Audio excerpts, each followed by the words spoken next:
Welcome back, students. We were discussing the methods of irrigation and water requirements of crops, and the continuation of the last video. And this video will be discussing the different contents like definitions of the gross command area, cultivable command area, intensity of irrigation, net and gross sown area, net and gross irrigated area, time factor, capacity factor, and full supply coefficient. And crop seasons will be discussed. So, the water requirements of crops, in that different definitions we will be discussing. First, the gross command area. We say it as the GCA. The total area which can be irrigated economically without limitation of water quantity is known as gross command area. The gross command area can be classified as unculturable command area. The area which cannot be cultivable is known as unculturable command area, and culturable command area, the portion of gross command area which can be cultivatable, is called culturable commandable area. So next is intensity of irrigation, the percentage of the culturable command area proposed to be irrigated annually. Next, the gross cropped area, the total area sown or once as well as more than once in a particular area. When the crop is sown on a piece of land for twice, the area is counted twice in GCA. On the other hand, net sown area is the area sown with crops but is counted only once. Next, the net irrigated area. It is the area irrigated through any sources once in a year for a particular crop. Next, the total or gross irrigated area. It is the total area under crops irrigated once and or more than once in a year. Time factor. It is the ratio of number of days that canal is actually running to the number of days that canal is designed to run. Capacity factor. It is ratio of mean supply to the full supply of canal. The time of the irrigation. Initial stage, more water is required, hence duty will be less.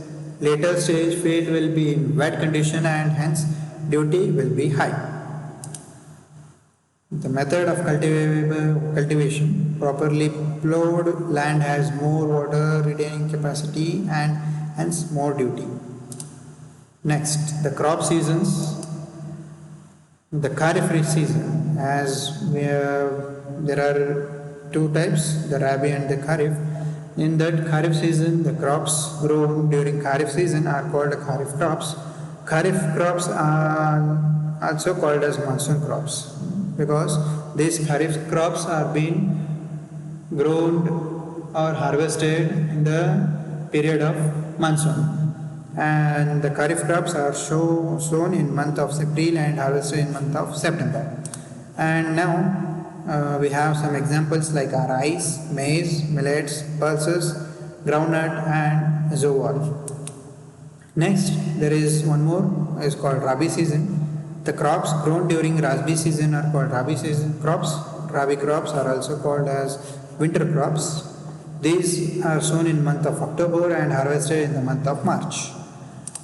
So some of the examples for Rabi crops are gram, wheat, barley, mustard, peas, tobacco, potato and different vegetables, chili, etc. Next, we have 8 season crops. That is, crops are sown in month of May and harvested in month of December. Example, cotton. Even there is one more called perennial crop. The crops are sown in month of February and harvested in the month of March. Example, sugarcane. This is almost a year. It is next month of the March, next year of the March. Okay. Next, there are different methods for improving this duty.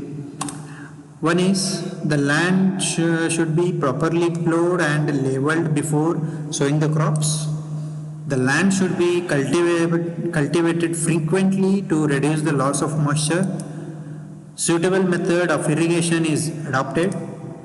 The rotation of crops must be followed to keep soil infertile. Good quality of water should be used for irrigation. Canal should be lined to reduce transmission losses. Idle length of canal should be avoided. The alignment of canal is in sandy soil or in fissured rock should be avoided.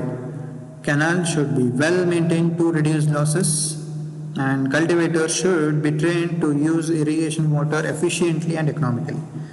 So this ends the video, and we'll continue in the next video regarding the different